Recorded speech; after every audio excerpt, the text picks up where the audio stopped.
Assalamualaikum warahmatullahi wabarakatuh. Perkenalkan nama saya Gilang Krisanto Putra, NRP 0913 kali 7406 kali 3.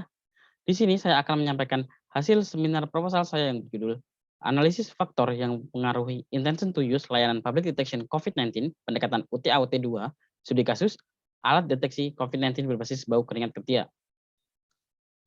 Saya ucapkan terima kasih kepada dosen pembimbing dan dosen co-pembimbing yaitu Bapak Satria Fadil Persada dan Bapak Bahalwan Apriansah yang telah membantu saya dalam menyusun penelitian ini. Salam hormat dan salam sejahtera bagi dosen penguji yang menyaksikan presentasi ini. Presentasi ini akan membahas mengenai 3 bab yaitu bab pendahuluan, tinjauan pustaka, metodologi penelitian, dan metodologi penelitian.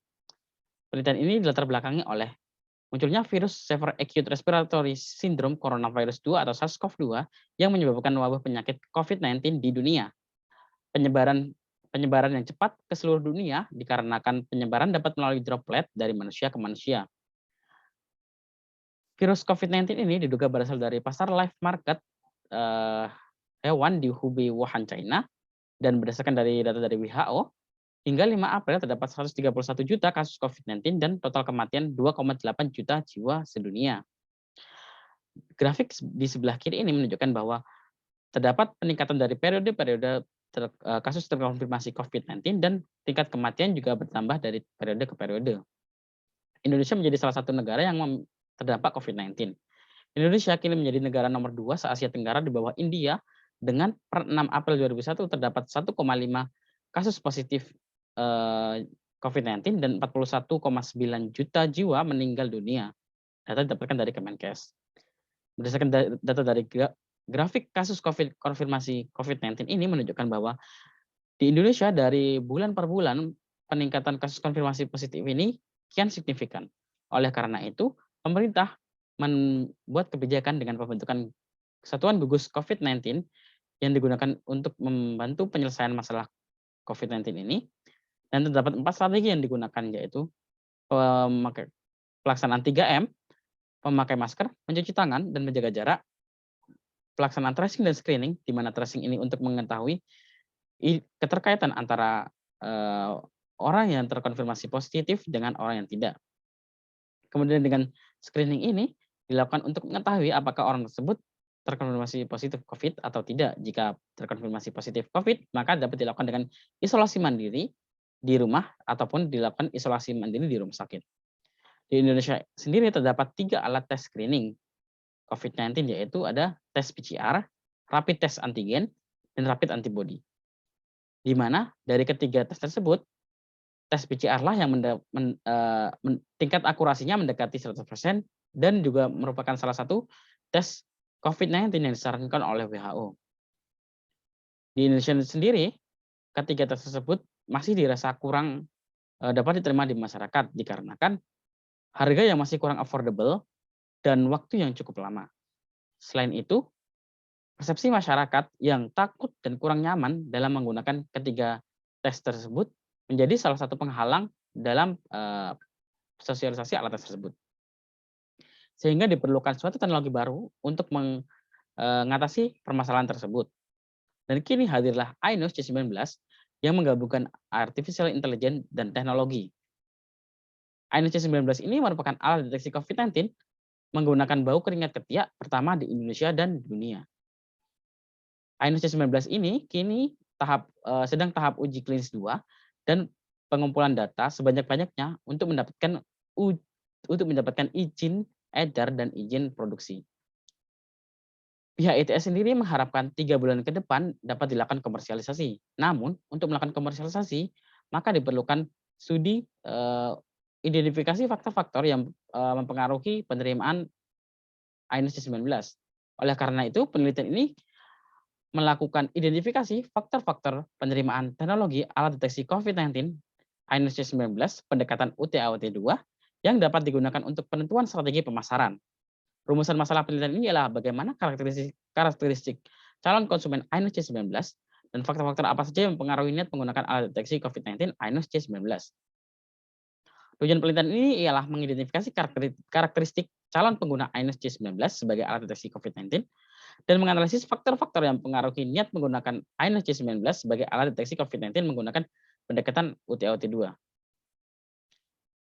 Manfaat praktis terdapat dibagi menjadi dua, yaitu manfaat penelitian dibagi menjadi dua, yaitu manfaat praktis dan manfaat akademis.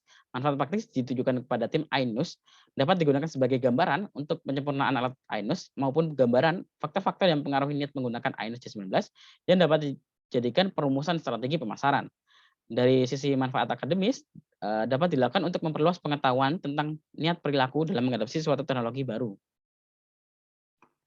Pada bab 2 ini terdapat 11 teori yang dijelaskan. Yang pertama yaitu perilaku konsumen, alat deteksi COVID-19, Ainus C19, UTA-UT2, performance ekspektasi, effort ekspektasi, trust, facilitating condition, social influence, hedonic motivation, dan price value. Terdapat 6 penelitian terdahulu, di mana penelitian ini menjadikan penelitian Bech et al. 2021 sebagai jurnal utama dikarenakan menggunakan pendekatan yang sama yaitu UTA-UT2.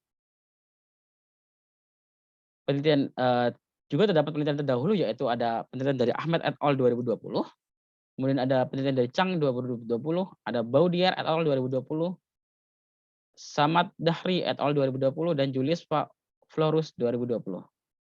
Terdapat sedikit dari penelitian ini terhadap penelitian terdahulu. Penelitian ini merupakan mengkombinasikan variabel-variabel dari penelitian terdahulu, di mana mengambil variabel UTA-UT2 yaitu variabel performance ekspektasi, effort ekspektasi, financial facilitating condition, social influence, hedonic motivation, dan price value yang diambil dari Bech et al. Dan kemudian mengambil variabel trust dari Chang 2020, kemudian menggunakan variabel moderasi usia dan gender di penelitian Ahmed et al. 2020, dan menggunakan pendekatan PLSM yang dilakukan oleh penelitian Bech et al. Di sebelah kanan dapat dilihat bahwa model hipotesis penelitian sebagai berikut. Terdapat 7 hipotesis yang dapat dilihat sebagai berikut. Penelitian ini dilakukan di Indonesia dengan kurun waktu Maret hingga Juni 2021.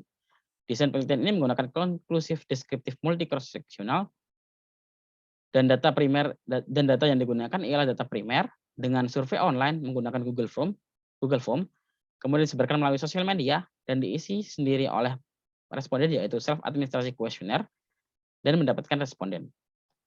Kemudian dari perancangan kuesioner ini terdapat pilot test dengan minimal 30 orang dan populasi penelitian ini ialah masyarakat Indonesia. Sampelnya menggunakan warga negara Indonesia berusia di atas 17 tahun. Desain sampling ini menggunakan non-probability sampling dengan convenience sampling sebagai metodenya. Berikut merupakan rancangan atau bagan kuesioner penelitian ini. Dalam teknik pengolahan data terdapat beberapa yang dilakukan. Yang pertama yaitu dengan analisis deskriptif untuk mendeskripsikan data-data yang diperoleh dengan distribusi frekuensi dan cross tabulasi.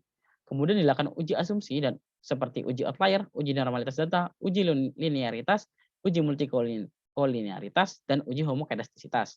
Kemudian dilakukan uji reliabilitas untuk menilai dengan nilai Kromban alfa harus di atas 0,7. Kemudian dilakukan uji validitas dengan nilai AV dan faktor loading.